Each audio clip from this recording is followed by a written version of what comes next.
What does the state legislative auditor do? What's your day-to-day? What are you going to do at the office today? Well, our mission is to foster accountability and transparency in Louisiana government.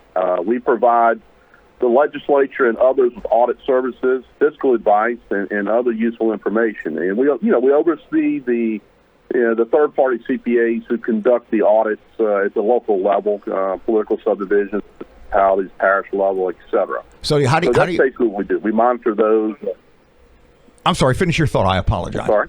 How do you become aware of these troubles around the state? People call you. What's the criterion for you to get involved?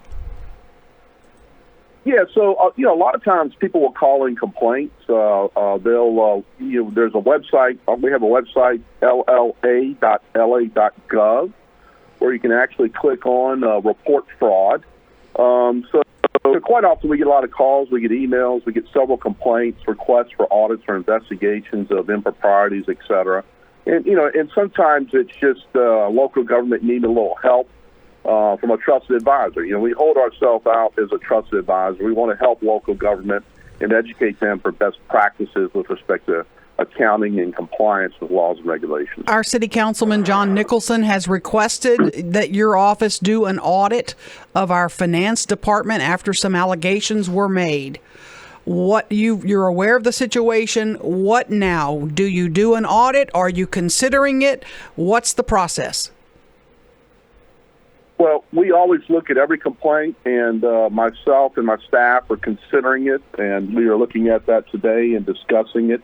And certainly, if we feel there's some validity here, which there may or may not be, we'll certainly look into it.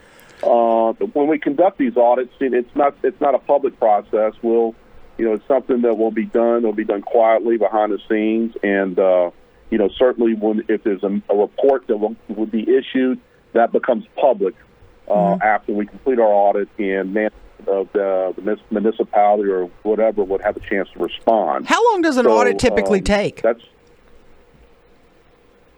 really just depends. Depends on the nature of the scope of work. As you get into these, sometimes additional findings or issues evolve. So it's a process. I mean, you can't really put a timeline on any type of investigative audit. So just a second part to Aaron's question. You do an investigation to see if you need to do an investigation. Well, we do some preliminary work on the front end, and then we look at the resources that within our office that are available to do it. And we have to prioritize projects. We have a lot of ongoing projects at any given time, and whether it's Shreveport or Faraday or New Orleans, we get complaints all day long. So, but this.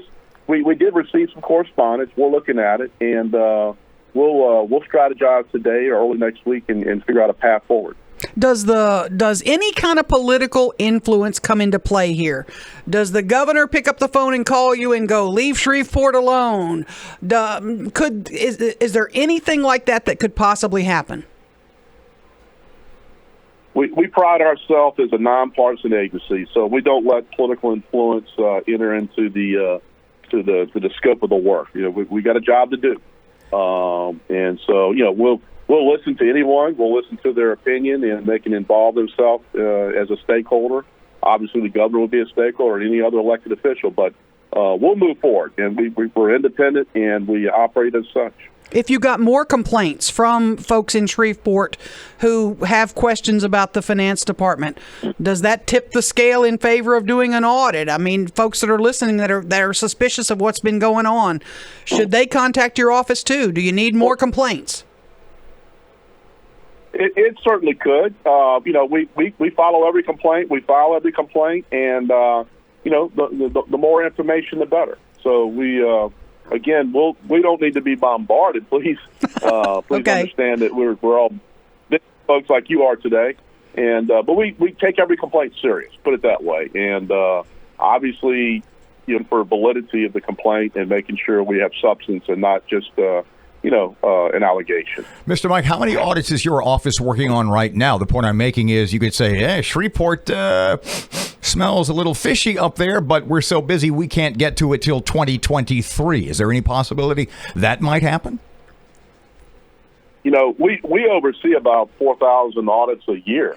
We got several complaints ongoing. As far as investigative audit, I'm really not in a position to discuss the exact number. But we do financial audits. We do a lot of work with recovery as far as recovery from disasters. We're doing a lot of financial audits throughout the state of Louisiana, so as well as performance audits that we do. We look at the efficiency and effectiveness of the executive branches of state government. So, we're busy. We're a staff of about 230 folks who go to work every day and do the best to foster accountability and transparency in Louisiana. Can I get in the weeds with you for 1 minute? On a travel report, I would like to know the requirements, the financial requirements. If I have filed a travel report and I'm to be reimbursed by my community, is it required that 2 people sign off on that? Is that typical standard business practice for a municipality that 2 people sign off on that, other than the traveler? It really depends on the size of the entity and their policy and procedures that they have in place. Typically, the documentation needs to support a business purpose for that travel. It needs to have the documentation or receipts. It needs to have a mileage log if that's applicable. So, every entity should have its own policy and procedures with respect to their travel policy. We have to follow travel policy ourselves. Would it concern you if a controller of a city refuses to sign off on travel reports because he feels like the law may have been broken? I would think that would be a concern that would need to be looked into. And that's something that would be encompassed in your audit, obviously, correct? Obviously, if we were to go to that location and that's one of the allegations, we would dig into it if that is part of a complaint and part of the scope of our work. How soon do you expect to make a decision whether or not you're going to send folks to Shreveport? Within probably a week or 2. Michael, we have to obviously. Go ahead, I'm sorry. No, go ahead. You have to do what? No, understand that the Shreveport is audited by an outside CPA firm. They conduct an annual audit there. And in many cases, we will consult with them, work with them on with respect to findings they've had in the past. So sometimes that's a starting point, and we just try to cover our bases and make sure we're allocating the resources in the right area before taking on this type of investigative request. Have you ever done a one of Shreveport since you've been the legislative auditor, to your knowledge? No, ma'am. To my knowledge, I came into this position in April of last year, and as far as I'm concerned, we have not done anything in the city of Shreveport with respect to an audit or investigative audit. Of course, we oversee their outside auditor's audit that I actually reviewed yesterday. Okay.